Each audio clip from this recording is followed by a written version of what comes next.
திருவண்ணாமலை மாவட்டம் தண்டராம்பட்டு அடுத்த தேவரெட்டியார்குப்பம் பகுதியைச் சேர்ந்த கூலி தொழிலாளி வீரமணி கடந்த 2021ஆம் ஆண்டு செப்டம்பர் 14ஆம் தேதி 13 வயது மாற்றுத்திறனாளி சிறுமியை பாலியல் வன்கொடுமை செய்ததாக புகார் அளிக்கப்பட்டது. இதையடுத்து சாத்தனூர் அணை காவல் நிலைய போலீசார் போக்சோ சட்டத்தின் கீழ் வழக்கு பதிவு செய்து வீரமணியை கைது செய்தனர்.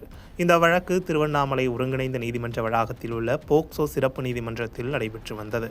இந்த நிலையில் வழக்கை விசாரித்த நீதிபதி காஞ்சனா குற்றம் சாட்டப்பட்ட வீரமணிக்கு சாகும் வரை சிறை தண்டனையும் ரூபாய் 20,000 அபராதமும் விதித்து தீர்ப்பளித்தார். மேலும் பாதிக்கப்பட்ட சிறுமிக்கு ரூபாய் 5 லட்சம் இழப்பீடு வழங்க அரசுக்கு பரிந்துரை செய்தார். தீர்ப்பை தொடர்ந்து வீரமணியை போலீசார் வேலூர் மத்திய சிறையில் அடைத்தனர்.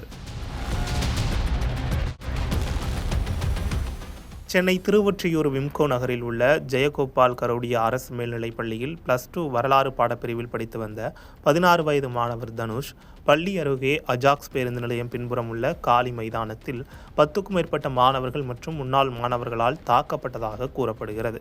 இதில் பலத்த காயமடைந்த தனுஷ் சம்பவ இடத்திலேயே உயிரிழந்தார்.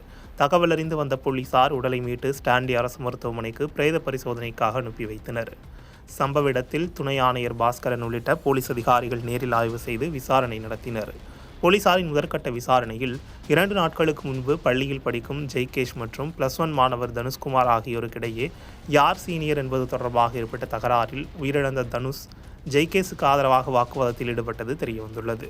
இதன் தொடர்ச்சியாக தனுஷ்குமார் மற்றும் அவரது நண்பர்கள் பள்ளியிலிருந்து இடைநின்ற சில முன்னாள் மாணவர்கள் உள்ளிட்டோர் தனுஷை காலி மைதானத்திற்கு அழைத்துச் சென்று தாக்கியதாக கூறப்படுகிறது.